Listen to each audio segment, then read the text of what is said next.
السلام عليكم ورحمة الله وبركاته. إن الحمد لله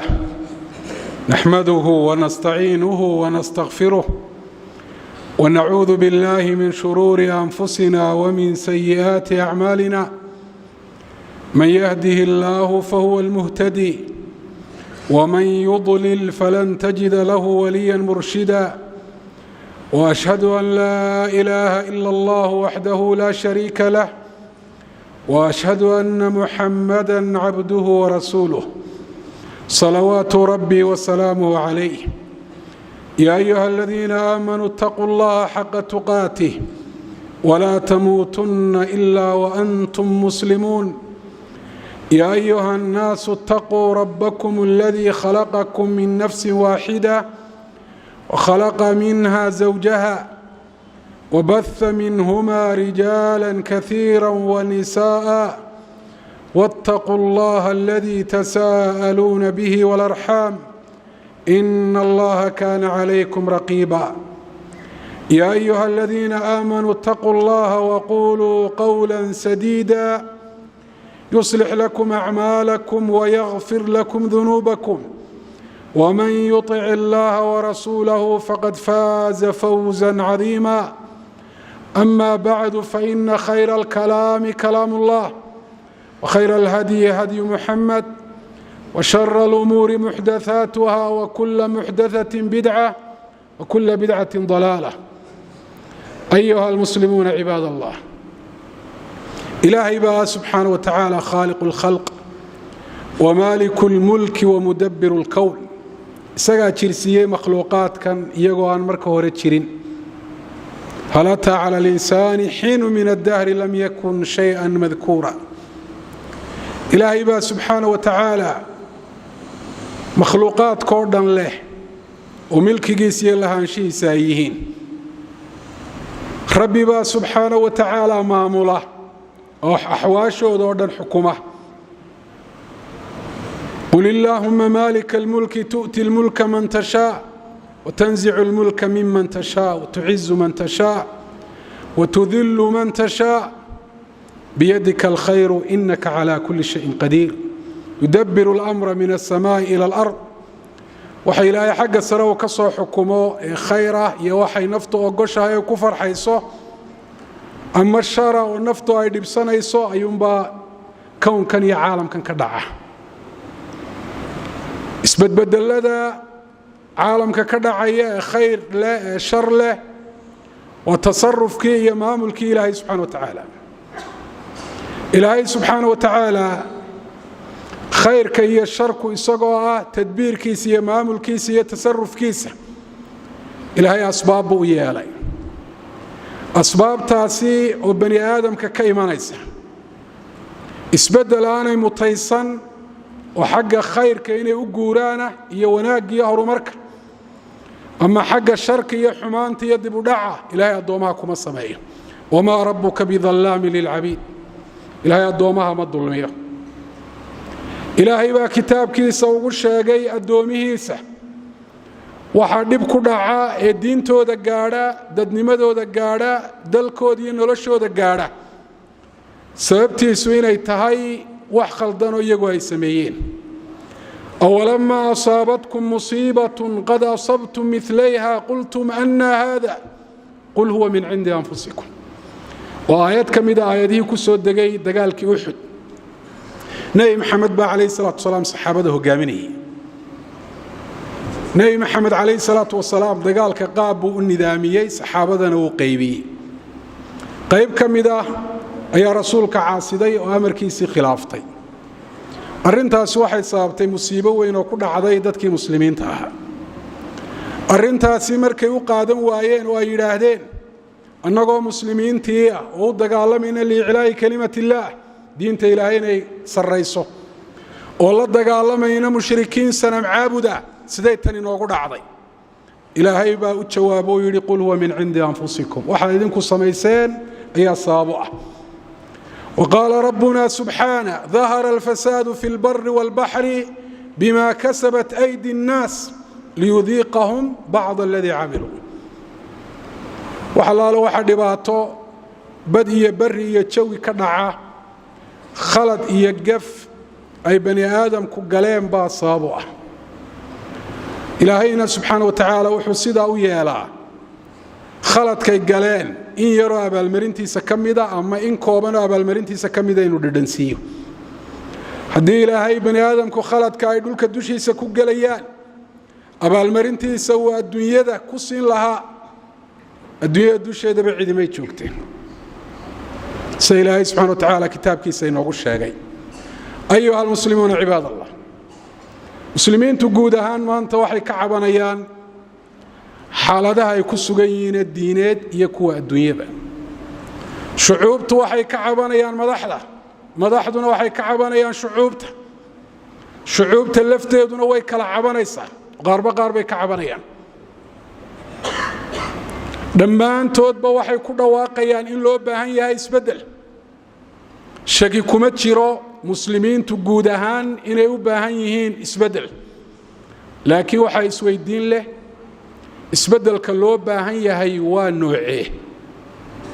maa noociyatu التغيير الذي يحتاجه المسلمون في هذا العصر في هذه الأيام إن فربنا مسلمين تكميدي حالة مركي قيميين وحي وقاتين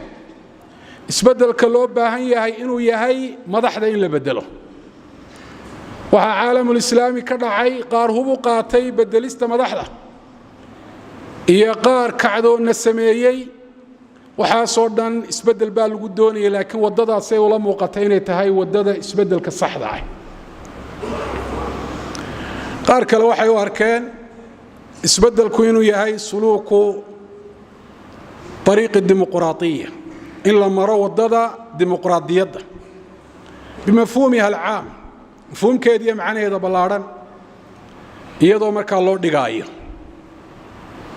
ضدك لو وحي واركان اسبدل كلو باهن يهي إنو كو إيمانيو اسبدل كدعا شعوبتا يا أفراد يا الرعية ضدك الله تلين يلو قامنيو نيوالو إلى هذا اسبدل كالصحدي طريقة وداسو كو إيمانيابا دليل بالو باهن يهي إلى قضية دني ماها قضية إلهي وكاموسي وربي وقتغي ضدك الرأي قود يا ركتيود أما النبي محمد عليه الصلاة والسلام آن وحبا كورا ماها قضية آن تاريخ ظهر وصامر ووح تاريخ ذا كم ذا ولقد يكتا حالتنا وكالسة اللود وين كرا أنا هرو دعين إلهي سبحانه وتعالى كتاب كيسا ينوغو الشيغي اسبدلكو إنو ددك كيمادو إن الله لا يغير ما بقوم حتى يغيروا ما بأنفسهم ضدنا حالة كتيران إلهي ما بدلوا إيا وحي كسوغيهين إلا إيقوا أي بدلان وحا نفتود أي كسوغان طاي نفتود كسوغان حيقوا الصميان إيقا بدغن كود إلا أي بدلان إلهي ضد خير يبر واقعية وناق إيا عدالة إيا هقامين فيعا إيا النولل وناقسن كتيرا كما بدل إلهي إلا إيقوا أسبابتي وكجا بدل إلهي إلى يمادان دad ku jira xaalad ay dhibsanayaan ilaahay xaaladaasi kama bedelo haday abaar tahay haday cudur iyo xanuun tahay haday sicir barar tahay haday tahay madax laga cabanayo cadaaladooda ilaahay kama bedelo ilaa iyagu xaalkooda ay bedelaan waayo waxay arintaasi ka dhalatay iyaga xaalkooda ayay ka dhalatay قل هو من عند أنفسكم وكيري إلهي سبحانه وتعالى ولماذا قاركود وحي شيغان قاعدة إلى هذا قاعدة تاريخية شرعية قاعدة كترجمة تاريخ العالم كان وصامري شريعتنا يوم الخاتفرت وقاعدة ترى كما تكون يولى عليكم ساتهين بين مدحدين والنقرس لا أكثر ولا أقل كبضان يكيري مترتم عمالكم ولاتكم عمل كينو با مدح يدين نقضه هدو وناكسن يهينا مدح في عم بو يدين دلا هدو حي يهينا مدح بو يدين دلا عمل كين إلهي با تا كتاب كيسا كبيامي ويري وكذلك نولي بعض الظالمين بعضا بما كانوا يكسبون sidaasaanu kuwa dhaalimiinta kuwa dhaalimiina madax ugaga dhignaa الظالم يسلط الله عليه ظالما آخر كواحد ظلمية إلهي وحكو صليديا مid kaloo isaguna dhaalima isaga dulmiya waxay kasbadeen iyagu ay sameeyeen baa sabab u ah mid dhaalima mid aan shariico ku maamulayn oo cadaaladan ku hogaaminahayn in madax looga dhigo idan dawadu noqon mayso in yiraahdaan kan inaga bedelo oo qof lagu bedelo dawadu waa sida ilaahay sheegay iyagu waa inay dib isugu noqdaan oo xaalkooda ay bedelaan soo ilaahay xukaamtooda u bedelo يركون ما كتلمام يا آيات القرآن كواحد أهل العلم وكيراهدين منصور ابن أبي الأسود باوحي سألت أعمشا ماذا سمعتهم يقولون في هذه الآية علماء يودتكي أتسوق عدي حد كما قشيقوا آيات تفسير كذا كشيقية كذلك نولي بعض الظالمين بعضا بما كانوا يكسبون قال سمعتهم يقولون وحن مقلي يقول إذا فسد الناس أمر عليهم شرارهم وحن مقلي يقول ددكو هدي فسهادان يقو خربمان وحن مدح لوغا ديغا كوودا وشرب ما مدح لوغا ديغا يقول سيدا الله بان مقلي بوري أبو بكر الطرطوشي وعلماء مالكية كميدا أي اسمه حيري ما زلت الناس يقولون كما تكون يولى عليكم ولي واحد مغلي شريدتك أوله سيدا أتهين با مدحنا الله يدين كدقيا إلى أن ظفرت بذلك في القرآن إلا أرنت أددك أي شيء تشيرين قرآن كان كهلي قرآن كهلين وآيادا وكذلك نولي بعض الظالمين بعضا بما كانوا يكسبون ابن القيم رحمه الله تعالى عالم وين بوها كتابك مفتاح دار السعادة وحكاقا ورمي تصاليال بدن وواقعيا وكبحيي حكمة إلهي كم وقتا خلقي سنحدود حكمة إلهي كم وقتا هب نولولات كي هب معامل كقرآن شذا شندا إن بدن حيوانات كإلهي كمد وسو ودي إلا أويري إن من حكمة الله سبحانه وتعالى أن جعل ولاة الناس من جنس أعمالهم إلهي حكمة دي سواحة كميدة إن دادك مدحدودا وكلا نوع ديغي عمل كودا دادكو هدى إياقو الظلمييان كوا كلا إياقا كميدة كوا الظلميو إلهي كسالدا دان إياقو عدالة دحودا كشقينين إلهي كوا عدالة دركو مامولو كسالدا ومدحو قدقا هدي حقوق دلية واجبات كالقول لي هاي حق إلهي أما حق خلقي أي قدي وايان إلهي مدحو حقوق دقا كو حقوق ديقو أي ليهين قدين إلا أويري وحابد مودابا دادك عمل كودي انت اللدو دوبا وقفل لقا دقاي إن كرسي قلوغو فريسي سيدو عمل كودي هاي أي مدحو دو نقرسا وحوري إلهي حكمة ديس واحد ديديسا وقتيجينا نوكله وقتيجيسا هذا كارليا وقتيجين ما أنت إنه تشوجنا هذا قفيعنا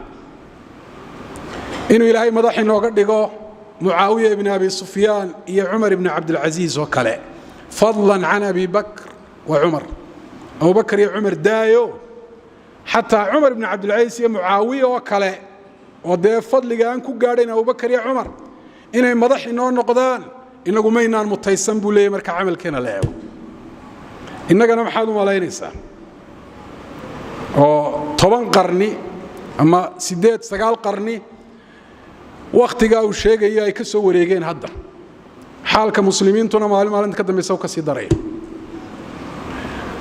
dadka muslimiinta ah madaxdooda marba waxa ka go'ayay waxa iyaga ka go'a waxa hagaagood iyo toosnaantooda cadaaladooda gudista xuquuqda iyo habdhaqankooda ka go'ayba madaxdooda ka go'ayay waqtigii Abu Bakar iyo Umar umadu toosan bay ahayd oo xaq Ilaahay iyo xaq khalqiga gudda umad akhlaaq iyo dhaqan iyo qiyam laba yahay waxa bilaabantay nuqsaan baa bilaabantay markii Uthman ibn Affan la dilay fitnadu ay dhacday nuqsaantiiba illa imika socota fama min aam illa walladhi ba'dahu sharr minhu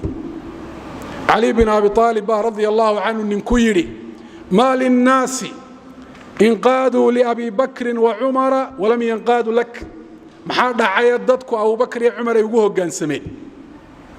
oo ay uga amar qaateen iyadoo dhaqaaluhu waqtigoodii waqtigaagan uu ka liitay yahayntu wuxuu ku yiri Abu Bakr iyo Umar dad aanoo kala bay xukumayeen aniguna adiga iyo kuwa la mid ah baan xukumayaa buuri taa macnaheedu waa maxay xaalu shucuub yu'athiru fi xaal al-hukam dadka la xukumayo loo hogaaminayo loo talinayo xaalkoodu raad weyn buu ku leeyahay dadka u talinaya hogaaminaya oo madaxdu waa jazaa iyo abaalmarin ilaahay uu siiyo shucuubta marka abaalmarinta ay mutaystaan buu ilaahay siinaya marka waa nasiibkood abaalmarintoodu nooca u noqoto ilaahayna cidna ma dulmiyo dhinac kalena raad bay kaga leeyihiin oo in fara badan oo fasaadul xukaam kamid ah waxaa sabab u ah shucuubta sabab ah yaa laaluush bay madaxi qaataan bay dadkeenu yiraahdaan Soomaa yaa bixiye laaluushka arin saacad ay ka xigto haduu saacad sabri la si sax ah ku gaari lahaa ayaa degdeg awgii laaluush u bixinaya isagu rasuul hadhowna leeyahay laaluush baa la qaata anta raashi wa huwa almurtashi labadina waa nacdalantiin aduu laaluush bixiyaata isaguna waa laaluush qaati adaana laga yaabay in xaggaaga ka bilaabanto oo sunnah xun ka jideeyay dhiiri galiya adigu aad noqoto dadkeenu in badan musuqmaasuq bay ka cawdaan musuqmaasuqa dadka mas'uuliyiinta ah loo tiirinayo in badan oo kamida dadka shacabka ayaa sabab u ah adaa u tagay oranaya qandaraaska iyo mashruuca isii inta soo lacagan adigana ku saaraya ama aan ka siinaya hadhowna musuqmaasuq baad ka sheekaynaysaa akhlaaqiyadka dadka iyo ilaalinta nidaamka iyo qawaaniinta aan shariicada ka hor imanayna dawladdu ay leedahay waa sidee qof waliba wuxuu isku dayayaa an yakhtasira at-tariiq inuu wadada soo gaabsado taasna waxa ka dhalanaysa nidaamkii iyo qaanuunkii nolosha dadka lagu maamulayay ee shariicadana aan ka hor imanahayn inuu qof waliba khilaafo wadiga arkay wadooyinka sidaynu u marro oo tusaale cad dhamaanteen baa aynu baashirno waxba dhacaya haad baa xidhmaya baabuurta intooda badani haadkii kale ka horgeynayaan aqlina maaha sharcina maaha oo meel khaldan uu qofkani maraya qaanuunkii wada maristana uu khilaafaya hadhowna isaga ayaa cabanaya oo leh meesha nidaam lama ilaalinayo cadaalad ma jirto العدالة منك تبدأ وإليك ترجع عدالة هذا كابل أمسا هذه أنا رأيت كذا وكوسا نقنا يا أيام رهيد عدالة أنا هذا قصمين قرية أنا قصمين أنت هذا حكمت أنا قصمين هذا سلطان تاي هذا عاقل تاي هذا رب بيت تاي نقولي هذا كا وقيس معمولة سكول هذا تاي معمولة شركة هذا تاي ماذا كاسر الرئيس كهلي ميسين الجزاء من جنس العمل سادقوا الشقيس عمل كاغو يهي أيوم بي أبا المرين تونا نقونيسا وحقيقة إتهاي إلا فهم marka waxa inaga qadaran xaqiiqada intaynu dul istaagi lahayn muslimiin dul istaagi lahaayeen ayaa indhaha laga laabaya marka waxa laga dhigaya xumaanta iyo fasaadku madaxda oo qura xaqooda inuu ka socdo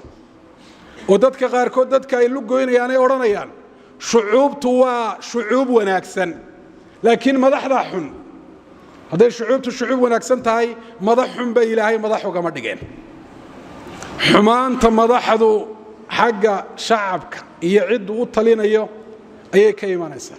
oo qofkan madaxda ahi waa kii amalkoodu dadka u gooyay ilaahayeenan si aan toos ahayn dulmi ugu nisbaynin marka la shacabku waa shacab wanaagsan macnaheedu waxa weeyaan istahaqu ala allah an yuwalli alayhim khiyar an-nas iyagu intoodii way ka soo baxeen dadkan loo talinaya waxay ilaahay xaq ugu yeesheen inuu ilaahay madax uga dhigo dadka kuwa wanaagsan laakiin ilaahay baa subxaana wa tacaala dulmi sameeyeyo iyagoo madax wanaagsan mutaystay madax xun dusha ka saaray hadalku yaan si cad ba loo odhane sidaasuu u dhigmayaa hadalku ayuha almuslimuuna cibaad allah waxaynala gudboon waaqiceenna si saxa oo ku imanaysa miisaanka shareecada inaynu saarno oo taariikhda xataa aynu iyo sooyaalka dib u raacno oo qur-aanka ka hadlaya qadaayaadkan iyo arrimahan iyo axaadiidta nebiga qiimaynaysa aynu dub eegna aynu ku salayno rasuulku calayhi salaatu wasalaam wuxuu yidhi idaa tabaayactum bilciina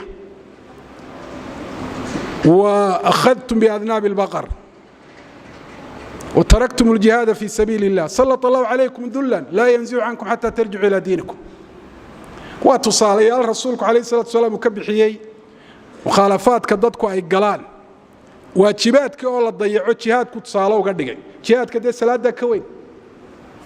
أي مسامة أنت مسلمين تتاركوا الصلاة وهذا واقع عودة كعبانية هي حالك أي كتشران xaaraantii oo la sameeyo laga gaabsan waayo bayca ciinada la yiraahdo oo riba dadbana ayuu rasuulku tusaale uga dhigay ribadii cadayd oo geed loogu soo gaban baa maanta la sameeyaa bangiga caalamka islaamka ay uga furayeen adduunyada oo lagu mashquulo oo lagaga mashquulo waajibaadkii ilaahay adoomaha uu saaray oo daraadeedna xaaraan loo sameeyo oo xuduudda ilaahay looga talaabo wuxuu rasuulku tusaale uga dhigay in looda dibka la qabsado macna beero la qodanayo iyo xoolo la raacanayo kuwa in lagu mashquulo intuba maanta ma yaani jirin intaas markay dhacdo al-inshighal bid-dunya 'an al-akhirah وارتكاب المحرمات وتضييع الحقوق والواجبات نتيجته maxay noqonaysaa sallallahu الله عليكم ذلا لا ينزع عنكم حتى ترجعوا إلى دينكم إلى وحيد كسلديا دلي أيضا كبحين وسيدا أيدين سارانيا إلا دينتين هذا نقونيسان مسلم وعزة هذا إيا شرفت هذا إيا سرين هذا إيا هرمركاغا إيا هجامين عالم كان هذا هجامي ساسي تاريخ هذا صومرتي وحي كحرنت هاي أنت الدين هذا وشرته ولله العزة ولرسوله وللمؤمنين وعد الله الذين آمنوا منكم وعملوا الصالحات ليستخلفنهم في الأرض كما استخلف الذين من قبلهم وليمكنن لهم دينهم الذي ارتضى لهم وليبدلنهم من بعد خوفهم أمنا يعبدونني ولا يشركون بي شيئا إيمان يا عمل صالحة أي إلهي الشرد وغدقي إن المسلمين تقول كان مكانسيه وقامنت يا عزة يا شرفت يا سرينت يوم مدوين كهي بديستان إن يجوا يشان إذن مسلمين تو إن بدن بي كل واقعين تغيير يسبدل إن السماء اسبدل الدنيا ودعي كرام يلا قاركود إن لقى السماء ودم هذا قاركود عدة قالوا ذا كوعسو كرو قاعد اعتماده لكن اسبدل كالدنيا وحا كهرية وكم مهمسن اسبدل كدينات سجى عزة يا شرفت الدنيا تأخير بالقارية أسأل الله العظيم رب العرش العظيم أن يوفق المسلمين لما فيه عزهم وشرفهم وسيادتهم للعالم أقول قولي هذا واستغفر الله لي الحمد لله رب العالمين والعاقبة للمتقين ولا عدوان إلا على الظالمين صلى الله على نبينا محمد وعلى آله وأصحابه أجمعين أيها المسلمون عباد الله وضعك يا حالة دادتك مسلمين تهي كتشران خير كما مرنا والله ما أوران كرا مسلمين تو خير الدنيا يمد دينات مدنا ومالها ومسلمين غالب كود يبدن كود إلهي بعابدين وحين كاد لنا هو نقصان شرتوي حالة بحي كرا حالة داس حالة دا وحالة بحي كرا وحي كاني إن ماشا لغا ساره وحا كاني وامحي تاريخ الدبويك مسلمين تمرك هايان كو دينتودا كو توسان برتا كو عمل فلو تطبيقيه ودقن قليه على مستوى الفرد قف كمرك لغا بلابه الى مستوى الجماعات والدول عزة شرف اي كو نولايين aqoonta adduunyo iyagaa cid walba kaga horreeyey iyaga ayaa siyaadada iyo hogaaminta lahaa ka bilow waqtigii nebi maxamed calayhi salaatu wasalaam say dacwaddii rasuulku ku bilaabantay waynu garanayna tiro yaraan dhaqaale yaraan hub yaraan ciidan yaraan iyagoo waajahaya cadow intaaba kaga badan oo kaga sarreeya haddana nebi maxamed calayhi salaatu wasalaam wuxuu dhintay waqad saytara alislaamu jaziirata alcarabi biakmaliha iyadoo islaamku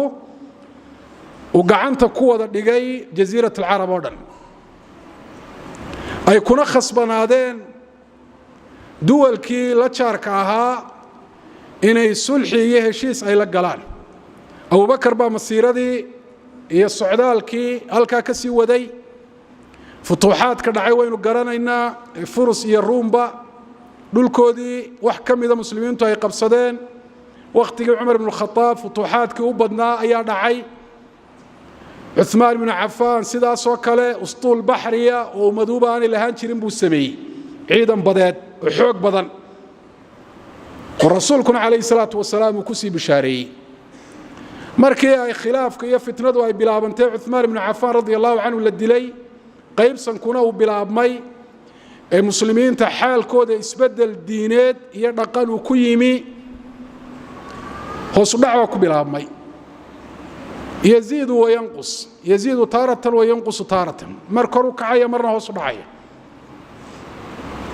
waddamaduna ay ku sii kala duwan yihiin kiibaa ilaa maanta socdoo muslimiintu ay ka cabanayaan dawadiisu waa saa rasuulku sheegay alrujuuc ila addiin diinta see loogu noqonaya diinta waa in la barto oo diinta barashadeedu waa faral faralkunbaa labaa fardu cayn qof walba saaran waa wixii adiga si gaara kuu khuseeya cibaadaadka ilaahay kugu waajibiyey iyo mucaamalaadka aad faraha ku haysa aqoontay u baahan inaad barataa waa faral ku saaran inta kale adiga si gaara aan kuu khusayn waa fardu kifaaya oo muslimiinta in ugu filan aqoon ahaan waa inay bartaan diin ha noqoto ama culuumta adduunyo ay u baahan yihiin in noloshooda laga maarmaanka waa noqotay barashadeedu waa fardu kifaaya waa inay aqoontii muslimiintu dib ugu noqdaan oo aqoonta diineed ay asal u tahay diintana waa inay noloshooda ku tadbiiqiyaan tadbiiqu ddiin calaa waaqici alxayaat iminka marka laga hadlayo alxukm bima anzala allah in ilaahay sharcigiisa la isku xukumo dadku waxay eegaanuun madaxda bas waxay moodaan inay tahay qadiyad madaxda un laga rabo madaxda ku xidhan qof walba waxaa laga rabaa cid kale haddaan u talin naftiisu u taliyaaye naftiisa inuu diinta ku xukumo diin aad naftaada ku xukumi weyday ood gurigaaga ku xukumi weyday oo intaad u talisa aad ku xukumi weyday ha yaraadaan ama ha badnaadaane waayo cidda aad ka sugaysa inay kugu xukumaan man hum ma dhacaysa taas qof wal oo innaga inaga midi naftiisa ha ka bilaabo war ilaahay shareecadu waa dhaqan waa cibaadaad addoonkiiyo ilaahay u dhaxeeya waa mucaamalaad iyo wada dhaqan isaga dada ka dhaxeeya waalidkaas sidaad isku tihiin bal dib u eeg adiga iyo awlaaddaadu sidaad isku tihiin gabadha iyo ninkeedu ninka iyo xaaskiidu siday isku yihiin qaraabadaada sidaad isku tihiin dhaqankiinu waa sidee jaarkaaga sidaad isku tihiin maxaad iibisaa aad ka shaqaysaa sidaad wuxuu iibisaa markaad guursanayso guurkaagu waa sidee kayfa tabni bayta gurigaaga sidaad u dhistaa gaal iyo muslim cid walba qaab loola dhaqmay diinta la jidaysa oo cadaalada oo qiyam iyo akhlaaq ku dhisan dadka muslimiinta ee shucuubtaa diinta inta kaga fulinteedu ay madax kaga xidhan tahay waa in kooban weeye inta badani inay madaxi fuliso uma baahnaba oo kuwa tusaalayaasha aynu sheegnay ay ka mid yihiin cibaadaadka shakhsiga ah iyo mucaamalaadka iyo dhaqanka wax madax kaaga xidhan maaha waa wax adigu aad samayn karto marka intii adigu aad samayn karaysay oo dayacan ayaa haddana waxaad doonaysaa inay samada ka yimaadaan oo ilaahay samada uu ka soo dhaadhiciyo ka soo raarido kuwa sidii abubakar iyo cumar oo kale kuu xukumo oo diinta kugu maamula وعدالة iyo wanaag dadka ku hogaamiya taasi ma dhacayso ilaahay baa inoo sheegay waaqiciga taariikhda marka loo noqdana wax dhacay ma aha kulay dadka dhexooda laga waayi maayo in khariban ilaa waqtigii nabiga kaleey salaatu salaam oo khaldamayso dambaabaysa laakiin taynu jeednaa waa in yacum alkhayr waa in dadka khayr uu ka qaalib noqdo iyo wanaag xagga aqeedada xagga cibaadada xagga mucaamalaadka iyo dhaqanka laakiin haddii sharka iyo fasaadku uu noqdo ka qaalibka xaalu naas u badan madaxduna saasun bay ahaanayaan war dhaqankeena masaajidka dhexdiisa iyo goobaheena ganacsi iyo shawaaricdeena wadooyinkeena ilaa uu isku mid noqdo xaalkeenu sidii la rabay maaha ittaqillaha haythuma kunta soo nabigu ma oran macnaheedu waa maxay meel kasto aad joogto diinta ku dhaqan saadka markaad joogto beentaad iska ilaalinaysaa caydaad iska ilaalinaysaa xataa inaad kor u dhawaaqdaad iska ilaalinaysaa akhlaaqiyaadkii iyo dhaqankii wanaagsanaa baad ku dadaalaysaa laakiin markaad dabadda u baxdo imsaadka albaabka aad weydaarato dhaqankaagu sidaa ma yahay qofku ilaahay subxaanahu wa tacaala ayuu addoon u yahay oo ay waajib ku tahay inuu u hoggaansamo oo waddada ilaahay u jeexay uu raaco oo habdhaqanka ilaahay uu u dejiyey uu ku dhaqmo meel kasta uu joogo gurigiisa goobtiisa ganacsi shaarica hadduu madax yahay hadduu yahay dadka loo taliyo hadduu masaajid joogo anta cabdun lilah xayثuma kunta meel kastoo aad joogto ilahay baad addoon u tahay marka khayr badan baa bulshadeenna ka dhex muuqda in badan diintii oo la baranayo dhaqan diineed oo fara badan laakiin nuqsaan iyo khaflad iyo mukhaalafaad fara badan oo